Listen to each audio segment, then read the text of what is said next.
Bismillahirrahmanirrahim.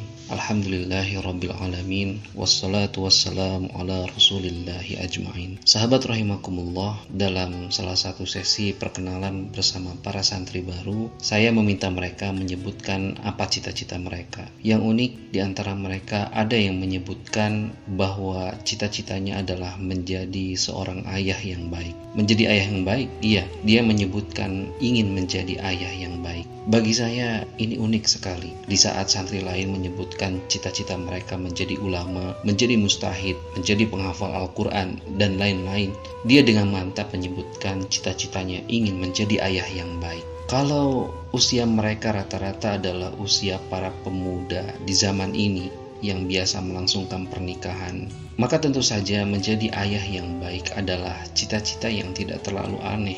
Bahkan mungkin cita-cita menjadi ayah yang baik baru akan disebutkan oleh mereka yang sudah menikah dan punya anak. Parahnya lagi, ada yang bahkan baru bercita-cita menjadi ayah yang baik setelah gagal dalam mendidik anak. Tapi lihatlah, cita-cita ini disampaikan oleh santri yang usianya bahkan baru 15 tahun. Untuk ukuran zaman ini, luar biasa. Saya sendiri tidak terpikir sejauh itu pada saat usia 15 tahun. Sahabat rahimakumullah, Al-Quran menyebut beberapa nama dari profil ayah yang luar biasa. Terlebih ketika Al-Quran membicarakan tentang sesuatu, maka itu pasti bukan sesuatu yang sepele. Al-Quran selalu membicarakan sesuatu yang besar. Misalnya, Al-Quran berbicara tentang tidur dan bangun dari tidur. Ternyata itu adalah sesuatu yang besar, jauh dari kata sepele. Al-Quran membimbing kita dalam masalah itu.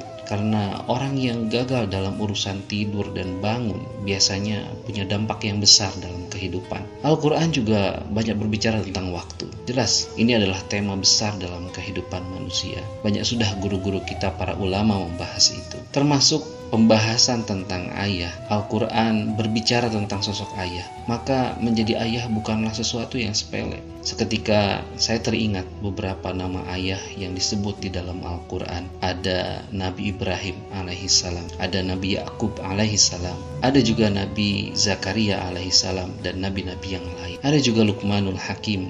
Bahkan yang teristimewa adalah Rasulullah Shallallahu Alaihi Wasallam. Mereka adalah sosok-sosok sempurna sebagai ayah. Menjadi ayah yang baik, ayah yang hebat, tentu tidak gampang. Sekiranya gampang, kita tidak perlu khawatir meninggalkan generasi yang lemah. Karena ayah bukanlah sekedar status bagi seseorang yang memiliki anak. Ini yang nampaknya belum dipahami kebanyakan lelaki. Nikah hanya sekedar nikah, sekedar memiliki istri dan keluarga, sekedar berstatus sebagai ayah dan suami. Hanya sampai di situ, tanpa terpikir bahwa sosok ayah merangkum hampir semua kebaikan dalam keluarga. Itulah qawamah. Sahabat rahimakumullah, kembali ke para santri tadi. Ketika satu di antara mereka menyebutkan cita-cita menjadi ayah yang baik tersebut, santri yang lain tak sanggup menahan tawa. Tidak lazim memang, sebagaimana hari ini memang sosok ayah yang baik itu tidak lazim. Mungkin termasuk makhluk langka. Ketika tertawa, saya ingatkan mereka. Ketika diam, lalu saya ingatkan bahwa apa yang disampaikan oleh salah satu teman mereka adalah justru sesuatu yang luar biasa,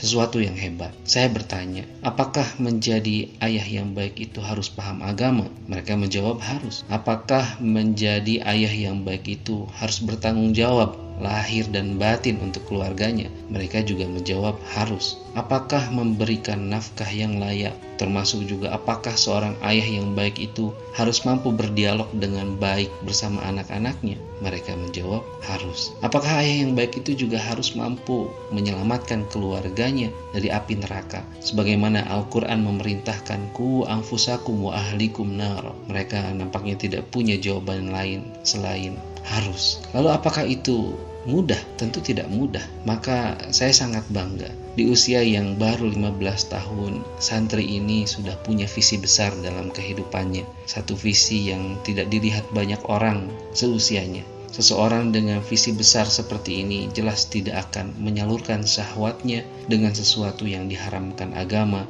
seperti pacaran atau bahkan berzina. Seseorang dengan visi besar seperti ini akan meletakkan akidah sebagai pondasi dasar dalam bangunan rumah tangganya kelak. Selagi menunggu hingga waktu yang Allah pilihkan tiba untuknya datang, saya yakin pemuda hebat seperti santri ini akan sibuk melayakkan diri, dan bukan sesuatu yang mustahil. Dengan dorongan ingin menjadi ayah yang baik, yang bisa memberikan keteladanan, kelak ia akan menjadi penghafal Al-Quran, menjadi ulama, menjadi mustahid. Karena tentu kesolehan itu tidak hanya untuk dirinya sendiri, tapi untuk anak-anaknya, keluarganya, masyarakatnya, dan bahkan untuk kebaikan negerinya. Demikian, semoga bermanfaat. Barakallahu fikum, wallahu a'lam bishawab.